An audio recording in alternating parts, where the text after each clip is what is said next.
सभी शिक्षक साथियों का नमस्कार। और आप सब जिस चीज़ का इंतजार कर रहे हैं ट्रांसफर पोर्टल खुलने का, उस चीज़ में अभी भी 2-3 दिन 4 दिन की देरी हो सकती है।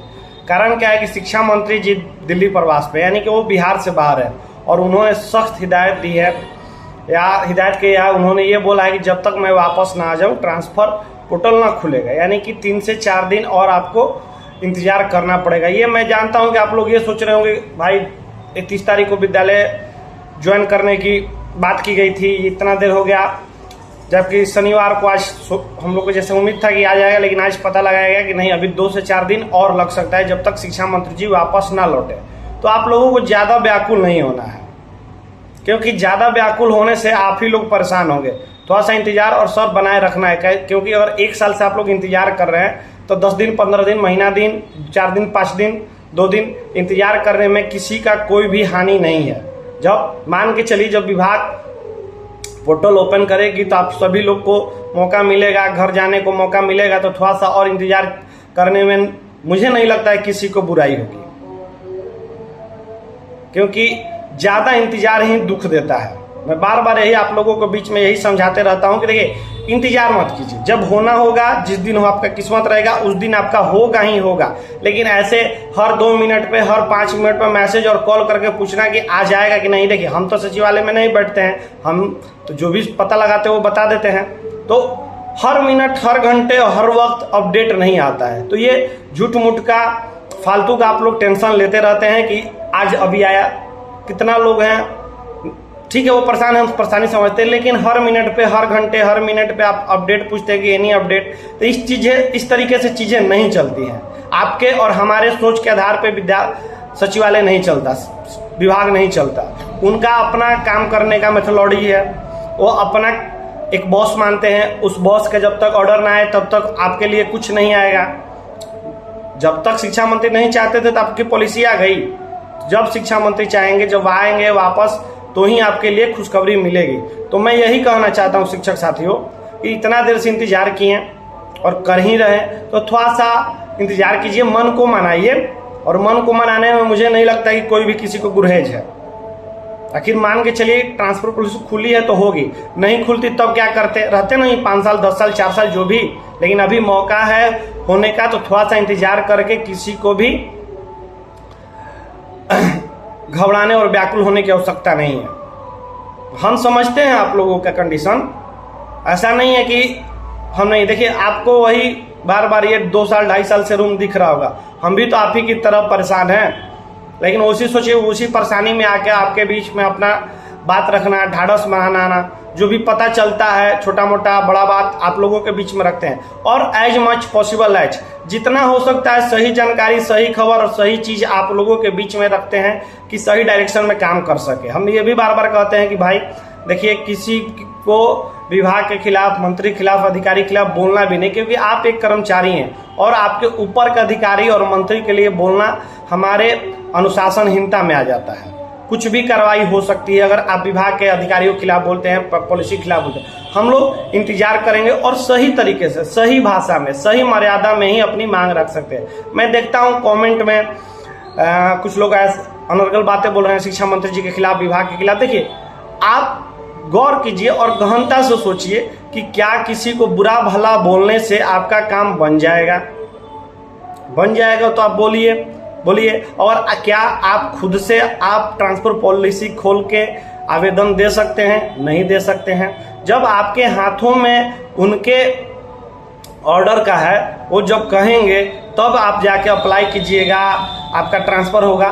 तो उन पे थोड़ा सा विश्वास करना पड़ेगा। ये मैं बार बार कहता हूँ आप सभी लोगों से कि विभाग पे हम लोग को भरोसा लेके याचना से, रिक्वेस्ट से, प्रार्थना करके ही हम लोग अपना कार्य निकलवा सकते हैं। अन्यथा सिर्फ बेचैनी करके, शिक्षा विभाग को गाली देकर, किसी मंत्री को बोलकर आपका काम नहीं बनने वाला है। दूसरी बात, देखते हैं कि कमेंट में हम कुछ मुद्दा और भी बोलते जा रहे हैं। देखिए तो उसमें कुछ लोग कह रहे हैं कि बकवास मत करो, ये मत करो। तो मैं उन लोगों से सख्त हिदायत देता हूँ कि मैं आपका गुलाम नहीं हूँ। ये उन्हीं लोगों के लिए जो ऐसा कमेंट करते हैं। और ना मैं बोल रहा था कि मैं आपका कोई गुलाम नहीं हूँ, ना आपका ठेकेदारी लिया हूं। तो आप अपनी भाषा को अपने तक ही सीमित रखें। आपका ये परवरिश झलकता है कि कैसे एक आदमी मेहनत करके आप लोगों के बीच में आ रहा है, आप ही लोग के बीच के आपे का खबर दे रहा है और उसको आप ऐसे शब्दों से नवाज रहे हैं, यानी कि मेरे को बोल रहे हैं। तो मैं तो आपसे ठेकेदारी नहीं लिया हूँ।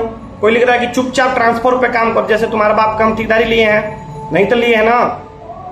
और आप ही लोग जो वैसे वैसे कमेंट कर रहे हैं, एकदम कड़े शब्दों में मैं कह रहा हूँ कि आपसे मैं कुछ लिया नहीं हूँ, तो इस तरह के भाषा का प्रयोग न करें। हाथ जोड़ के आपसे रिक्वेस्ट है, आपके जैसा नहीं हूँ मैं कि घर जैसा मौगियन और बेड पर पड़ल हैं, पैर पर पैर रख के अपडेट के फेर में सिर्फ यूट्यूब देख रहे हैं, व्हाट्सएप पर कमेंट कर रहे हैं। हम मेहनत करते हैं, विद्यालय में भी करते हैं, विभाग के सामने भी करते हैं, और जो हमसे बन पड़ता है वो करते हैं। आप ये बताइए ना, प्रोबेशन पीरियड में कौन आपके लिए इतना दिन से मेहनत कर रहा हो, लगातार कौन ट्रांसफर पर लड़ रहा है, अभी बताइए ना। बाकी लोग आपको आएंगे, पोस्ट करेंगे, 2 लाइन लिखेंगे, चल जाते हैं, फोटो खिंचाएंगे, चल जाएंगे, 10 दिन 15 दिन आएंगे, चल जाएंगे। लेकिन मैं इंसान वो हूँ कि 2-2.5 सालों से लगातार प्रयासरत हूँ ट्रांसफर के लिए। ट्रांसफर की वजह से हमने बहुत कुछ खोया है। 1 साल अपना कीमती वक्त बर्बाद कर दिया। पूछिए कैसे, जब हमारे बीच के लोग जब साथी बीच में चले गए, उस समय जो उल्लास था, अब वो उल्लास हमारे बीच में नहीं है। लेकिन मैंने कभी अपना व्यक्तिगत प्रॉब्लम तो नहीं साझा किए। जब व्यक्तिगत प्रॉब्लम साझा नहीं किए तो आप व्यक्तिगत हमको कुछ उल्टा सुल्टा भी बोलेंगे तो वो भी बर्दाश्त के बाहर होगा। मैं ये बार बार आप लोगों से रिक्वेस्ट, और आप ही लोग की वजह से हमको कभी कभी मन करता है ना, क्या अपडेट देना है, क्या वीडियो बनाना है, छोड़ दो ना यार। दूसरे के लिए काम करो, मेहनत करो, जानकारी दो, और ऊपर से आके कोई अनाप शनाप बोल देता है तो हमको, देखिए हम वैसा इंसान नहीं कि किसी से कर्जा लेके बैठल है या किसी से चंदा चोरी खा के बैठल है। आप लोग जितना देखते हैं, आप लोगों से तो पैसा नहीं लिए हैं। तो जब पैसा नहीं लिए हैं, कुछ ठेकेदारी नहीं लिए हैं, तो आप हमको अनारगल क्यों बात बोलिएगा। हम उनके लिए मेहनत करते हैं जो हमसे प्रेम भाव से रखते हैं, जो प्रेम से मिलते हैं, जो प्रेम से बात करते हैं। प्रेम से बोलिएगा तो प्रेम से जवाब दिया जाएगा। लेकिन आप अनर्गल गरबर दे दिए तो हम भी MCBC जो भी आता है सब हम उसमें PhD हासिल किए हुए हैं। ये अंतिम बात कह रहे हैं, नहीं देखिए हमको, सीधा सीधी बात है। लेकिन निगेटिव कमेंट मत कीजिए। कुछ लोग ऐसे कमेंट करते हैं जैसे कि मेरे ही साइन से ट्रांसफर हो जाएगा, हम ही करिए रहे हैं। ऐसे हमको टारगेट करते हैं, ऐसे हमको बुलिंग करते हैं, ऐसे हमको ट्रोल करते हैं। मैं आपसे बार बार कह रहा हूं कि मेरे हाथों में जितना रहता है वही ना कर सकते हैं। आपको जानकारी दे सकते हैं, ट्विटर अभियान चला सकते हैं, सचिवालय जाकर आपके लिए मांग कर सकते हैं, मंत्री जी से मिलकर आपके लिए सहूलियत भरा बात रख सकते हैं।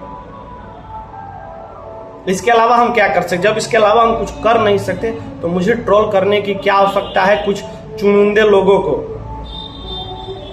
जैसे मैंने क्या बात बोला कि देखिए भाई, हाफ डे सैटरडे का मेरा कभी मुद्दा नहीं रहा। आप सिंगल एक स्टेटमेंट मेरे तरफ से नहीं निकाल सकते हैं, ना मेरे लेटर पैड पे निकाल सकते, तो उसके बारे में हम आपको क्यों जानकारी दे? हमने कभी आपको कहा? बाकी लोगों का जो न्यूज आता था वही आप लोग भी पढ़ते थे, हम भी पढ़ते। अपने तरफ से तो हमने कभी हाफ डे का प्रयत्न नहीं किया। इसमें गलत क्या है?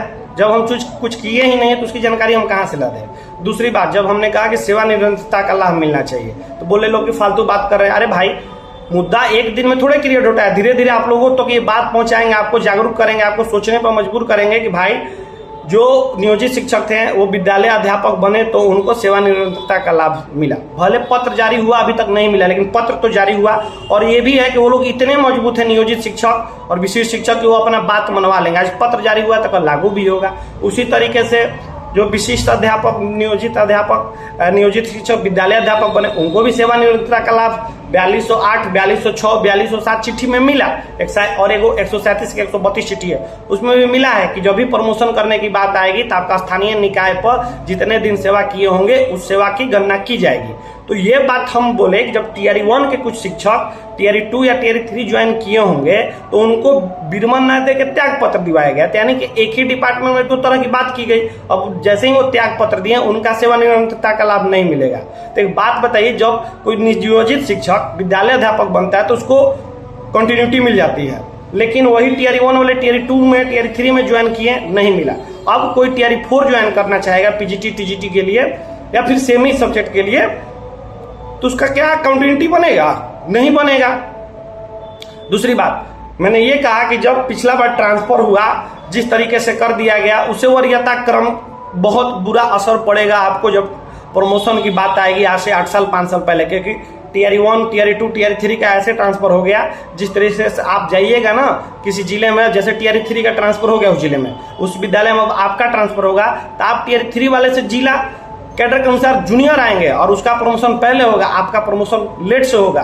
ये सब चीज़ें अगर आप पढ़िएगा, नियम वाली पुरानी नई, तब जाकर पता चलेगा। सिर्फ विद्यालय जाने और आने और पेमेंट लेने से ही मतलब नहीं है। जो आपका हक है उसके लिए अगर हम जागरूक आप लोगों के बीच में कर रहे हैं तो क्या खराब कर रहे हैं।